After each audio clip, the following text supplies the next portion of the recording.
Donc tout d'abord, moi, pour répondre face à ce genre de problème, pour moi, il faut faire aussi appel aux habitants, savoir ce qu'ils en pensent et ce qu'ils ont à dire justement sur ce problème. Car mon avis à moi toute seule, évidemment, ce n'est pas l'avis de tous.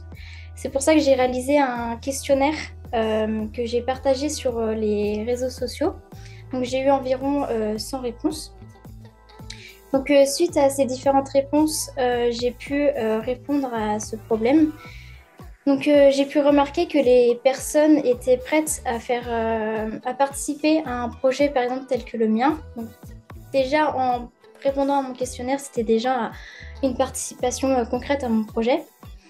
Et aussi, je leur ai posé une question concernant ma cible. À quel âge il fallait sensibiliser par rapport à l'égalité des genres?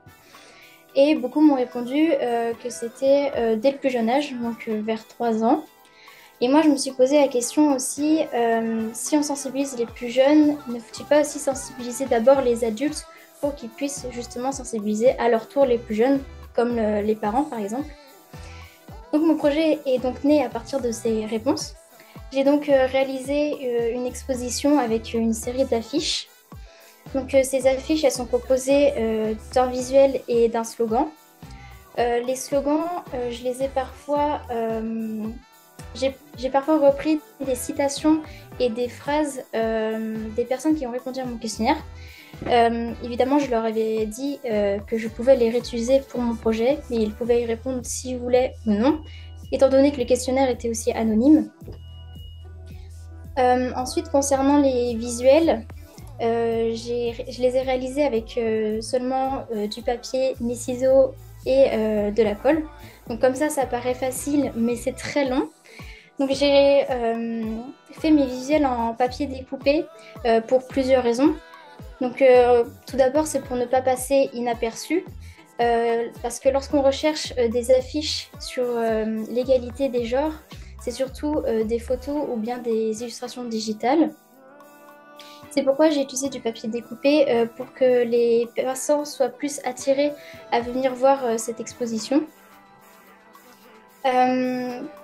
Par la suite, ça permet aussi de créer de la profondeur et donc de plus pousser la réalité du problème avec une texture en plus. Troisièmement, comme ça, les illustrations ont l'air simples, mais c'est très long à faire évidemment et il faut le temps de réfléchir à ces illustrations car c'est un problème quand même assez important. Et finalement, c'est comme le message que je porte ici à mon projet. C'est un message pourtant simple, mais qui prend du temps à résoudre. Et pour finir, le papier découpé aussi était un bon moyen pour le livre pour enfants, car ça permet de plus les attirer, le papier découpé, car c'est pas commun au livre pour les enfants. Et ainsi, le papier découpé permet aussi de créer des illustrations simples. En tout cas, moi, j'ai décidé de faire des illustrations plutôt simples pour les enfants pour qu'ils soient amenés à comprendre mieux l'image et aussi le message porté. J'en viens donc au second temps, donc le livre, qui serait aussi exposé, promu lors de l'exposition. Donc ce livre, c'est un livre pour les enfants, donc à partir de 3 ans. C'est un livre évidemment où les parents doivent être à côté pour faire comprendre aux enfants ce qu'est l'égalité des genres. Je suis partie du principe des stéréotypes. Donc, par exemple, pour le sport, souvent le foot c'est pour les garçons, la danse c'est pour les filles. Donc ici j'ai fait l'inverse. C'est une fille qui fait du foot et c'est un garçon qui fait de la danse. Ainsi, les enfants pourront peut-être poser des questions à leurs parents pour leur dire pourquoi c'est une fille, pourquoi c'est un garçon. Et donc, ça les amènera à parler de cette égalité. D'où aussi l'exposition en premier temps pour les adultes, mais aussi les collégiens. Concernant mes difficultés, tout d'abord le moyen, donc le papier découpé. C'est vrai que c'est très long et c'est pas facile, étant donné que moi j'étais en stage la semaine, je pouvais travailler que le week-end, mais j'ai su m'organiser dans les temps, évidemment. Et aussi le questionnaire, c'était un réel doute, car c'est vrai que c'était mon élément principal de mon projet. Et j'avais peur de ne pas avoir assez de réponses, parce qu'il faut quand même que j'ai de la diversité pour avoir l'avis de tous. Et aussi, est-ce que les réponses seraient assez pertinentes pour réaliser un projet? Parce que je tenais vraiment à faire participer les habitants. Donc là, ici, ce sont de tout type de personnes, vu que je l'ai partagé sur les réseaux, pour qu'ils se sentent plus concernés et ainsi qu'ils réagissent dès maintenant, en fin de compte. Aussi pour le livre pour enfants, pour moi c'était plus compliqué car il est vrai que c'est compliqué de parler de ce genre de problème aux enfants. Comment l'amener car on ne peut pas leur dire oui par rapport au salaire, ils ne comprendront pas. Et donc c'est pour ça que je suis partie des stéréotypes pour leur faire comprendre. Et après il y a l'exposition pour les collégiens, etc. Concernant mon inspiration, je me suis inspirée de Mals Martin, qui fait beaucoup de projets participatifs. Donc, il appelle souvent les habitants pour ses projets, ou bien lorsqu'il est dans des collèges, il fait appel aux collégiens. Je me suis aussi inspirée de Marion Bataille, qui réalise des livres jeunesse en papier découpé. Et puis, concernant le papier découpé, j'avais déjà fait une veille graphique auparavant. Car c'est un outil que j'apprécie et que je voulais réaliser pour un autre projet. Et par rapport à ma force, le questionnaire était un doute, mais c'était aussi une force car il y a beaucoup de personnes qui m'ont remercié de porter un tel projet. Et aussi, tout simplement, mon propre ressenti à moi, parce que étant donné que je suis une femme, il est vrai que moi, je souhaite lutter pour cette égalité homme-femme.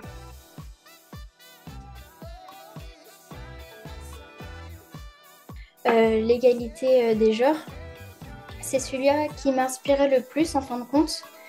Et étant donné que je suis une femme, il est vrai que j'avais envie aussi de porter un tel projet sur ce sujet.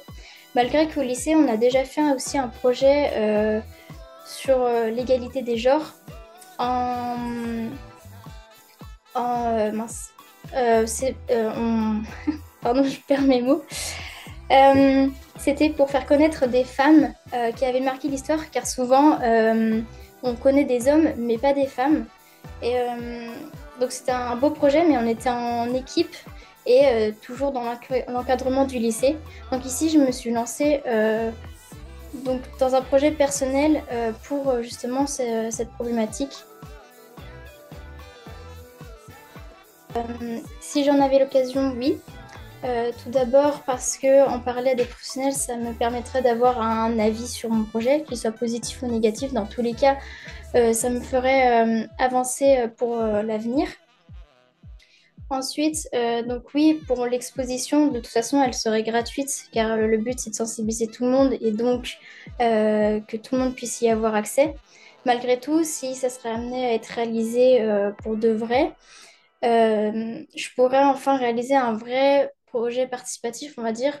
Par exemple, pour chaque grande ville, on pourrait faire appel aux habitants pour savoir ce qu'ils ont à dire justement sur ce sujet, pour faire des affiches avec leurs témoignages, comme j'ai fait d'ailleurs pour mon projet. J'ai oublié de le soumettre, mais lors de mon projet, à la fin de l'exposition, il y a des affiches avec des témoignages réels, donc là liés à mon questionnaire, pour justement montrer qu'il faut agir dès maintenant. Ensuite, concernant le livre, dans l'optique, oui, je souhaiterais le commercialiser. Après, avec du recul, vu que c'est du papier découpé, je ne pourrais pas créer beaucoup d'exemplaires parce que ça prend énormément de temps, papier découpé, et en plus, je pense que ça coûterait assez cher. Donc, ça serait justement en discuter à un professionnel pour résoudre ce problème. Moi, j'ai connu l'existence de ce concours grâce à une de mes professeurs au lycée. J'y ai réfléchi longuement, donc j'étais prête à y participer, mais au début, j'avais beaucoup de projets quand même à finir pour le lycée, et en plus, j'avais mon stage après qui commençait. Mais ça faisait un moment que j'avais envie de réaliser un projet personnel en dehors du cadre du lycée. D'ailleurs, je cherchais déjà des briefs sur les réseaux sociaux pour en commencer un pour moi.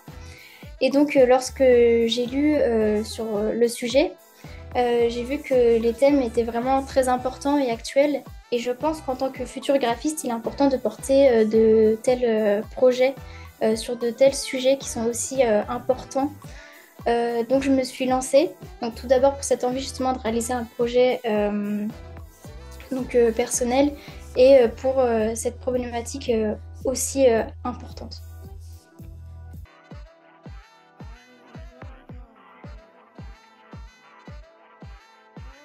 J'avais donc deux grands critères et qui avaient été partagés par vous. Donc, c'était la pertinence du projet et l'appréciation personnelle. Et en fait, après, moi, je me suis fait des sous-critères qui sont importants dans mon métier, enfin, sur les projets que j'ai regardés. Et donc, en premier, bah, il y avait l'originalité pour me dire est-ce que le projet, il était innovant et créatif. L'impact visuel pour savoir si il attirait l'attention, si on pouvait s'arrêter devant et que ça fonctionnait. Et un autre critère hyper important qui était la qualité technique. Donc ça, c'était pour ça, pour me dire est-ce que le projet était bien exécuté en termes de typo, de couleur, de composition, lisibilité et tout ça. Et après, j'avais encore d'autres petits critères que j'ai pris en compte, comme est-ce qu'il y a un travail de recherche, est-ce qu'il y a un projet qui est documenté, est-ce qu'il est bien mis en scène, etc. Donc tout ça, c'était d'autres critères que je prenais en compte. Et tout ça, ça a fait en sorte que voilà, j'ai choisi ce projet.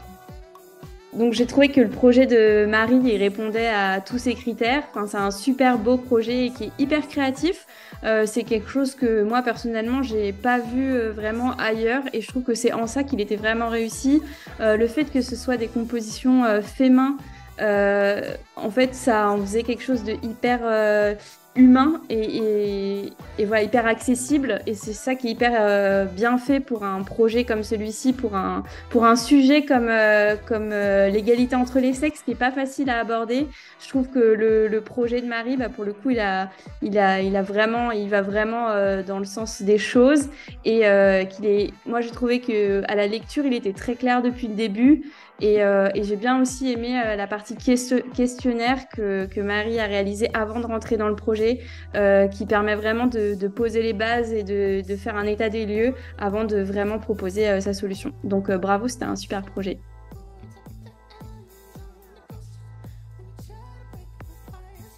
Du coup, ça c'était un critère aussi important. Est-ce que le projet tel qu'il a été présenté, est-ce qu'il pourrait exister ainsi? Et ça, du coup, c'était hyper important dans tous les projets que j'ai regardés. Et le projet de Marie était particulièrement... Enfin, je trouve qu'en effet, il pourrait exister ainsi. Enfin, les affiches qui ont été faites, le livre qui a été réalisé, pour moi, si ça sortait demain, ce serait entièrement faisable. Il y a évidemment quelques petits ajustements qui pourraient être faits, parce que j'imagine que c'est un projet qui a été fait dans le cadre de ce concours, donc il y a peut-être plus de travail qui peut être réalisé, mais il pourrait totalement sortir comme ça et l'exposition pourrait exister. Donc oui, c'est totalement faisable. Bah, je pense que sur le projet de Marie, pour aller encore plus loin, parce que le projet était déjà très cool en soi et il a déjà très bien été pensé, je pense que pour aller plus loin, c'est que qu'est-ce qu'on pourrait imaginer de plus sur cette exposition. C'est-à-dire qu'aujourd'hui, là, on a vu quelques affiches, on a vu quelques discussions qui sont écrites sur des affiches. Mais voilà, comment est-ce qu'on rentre dans cette exposition? On le voit un peu au début du projet, où on voit un petit dessin avec des personnages, les livres qui sont dispo. Mais voilà, quelle serait la scénographie? Donc là, c'est vraiment... c'est pas, presque pas de l'amélioration, mais c'est pour aller plus loin pour que le projet sorte, parce qu'on a vraiment envie qu'il sorte, ce projet. Voilà, comment on peut aller plus loin. Et sur le livre, je pense qu'il y a peut-être des petits ajustements aussi de composition, des petites choses à retravailler. Mais comme je disais, je pense que le projet, il peut sortir comme ça. Là, ça va vraiment être de la finalisation pour rendre le projet vraiment faisable et qui puisse sortir du coup.